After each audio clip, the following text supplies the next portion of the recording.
नरेंद्र मोदी जी के शासनकाल का दूसरे सत्र का ये मुझे लगता है अंतिम बजट था, जिसे निर्मला सीतारमण जी ने आज संसद में पेश किया।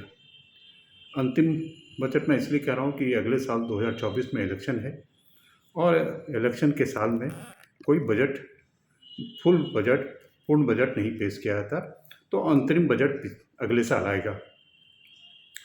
ये बजट को मैं अपने समझ से ये कह सकता हूँ कि ये एक चुनावी बजट है, जिसमें सभी क्षेत्र में कुछ न कुछ राहत देने की कोशिश की गई है। चाहे वो डिजिटल लाइब्रेरी की बात हो, स्टूडेंट के लिए लाइब्रेरी की बात हो, किसानों के लिए एक अलग योजना हो, तो एक समग्र कोशिश है कि हर तबके के लोगों को कुछ ना कुछ फ़ायदा दिया जाए। और इसी कड़ी में इनकम टैक्स में भी सरकार ने कुछ छूट दी है। छूट की सीमाएं वैसे तो वो भ्रांति भरा है कि 5 लाख से 7 लाख कर दिया गया, लेकिन उसके पीछे एक कंडीशन होते हैं, तो उन कंडीशन को समझना होगा कि वो क्या है। ऐसे सीधा नहीं कर सकते कि 5 लाख से 7 लाख हो गया, लेकिन एक अच्छा ये राहत भरा पैकेज है। मैं ये कहूँगा कि अभी थोड़ा सा हमें सब्र करने की ज़रूरत है। कई बार बजट तो जो दिखता है उसके पीछे कई बार जब हम पूरे डिटेल्स में जाते हैं तो देखते हैं कि कुछ ना कुछ चीज़ें जो हैं वो ऐसी होती हैं जो चुभती है। तो अभी उसका पूरा आंकलन करना होगा, तभी हम पूर्ण रूप से उसके बारे में कुछ कह सकते हैं। लेकिन आमतौर पर हम ये कह सकते हैं कि ये बजट काफ़ी राहतजनक है, संतोषजनक है।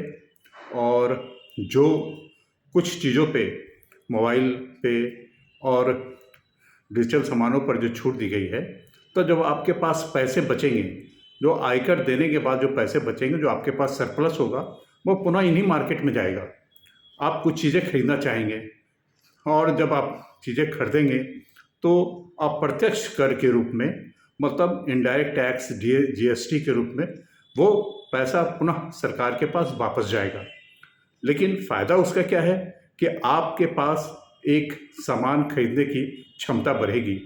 आप जो भारत विश्व में एक मार्केट प्लेस के रूप में जाना जाता है, तो आपकी पहचान और बढ़ेगी और विश्व के अन्य देश उत्पादक कंपनियां जो हैं वो चाहेंगे कि हम भारत में ज़्यादा से ज़्यादा निवेश कर सकें। मैं आगे देखता हूँ, मैं हर साल की भांति दूरदर्शन बिहार से हो सकता है कि मुझे बुलावा आए इस पर एक्सपर्ट ओपिनियन देने के लिए, तो मैं अभी उस पर समग्र रूप से चिंतन करूँगा और चीज़ों को जानने की कोशिश करूँगा। तब हो सकता है कि अगले मैं अपने इस वीडियो के मार्फत आपको कुछ और बारीकी से आपको चीज़ों को समझा सकूँ। मैं इस बजट पे सरकार को 9.5 का परसेंटेज देना चाहता हूँ, 9.5 आउट ऑफ 10। तो चलिए, एक आम बजट है, एक आम राहत भरा बजट है आम जनता के लिए। कुछ चीज़ों पर जो छूट दी गई है उसका हमें लाभ उठाना चाहिए, और जब हमारी क्रय शक्ति बढ़ेगी तो उन बढ़े हुए क्रय शक्ति से हम पुनः बाज़ार में निवेश कर सकते हैं, अपने पसंद की चीज़ों में इन्वेस्टमेंट कर सकते हैं। मेरा एक सवाल खाली है सरकार से, खास करके आयकर विभाग से। उनके जो सीपीसी, जहां हम इनकम टैक्स की रिटर्न फाइल करते हैं, तो वहां से प्रोसेसिंग होता है, उस प्रोसेसिंग में अभी भी बहुत सारी कमियां हैं।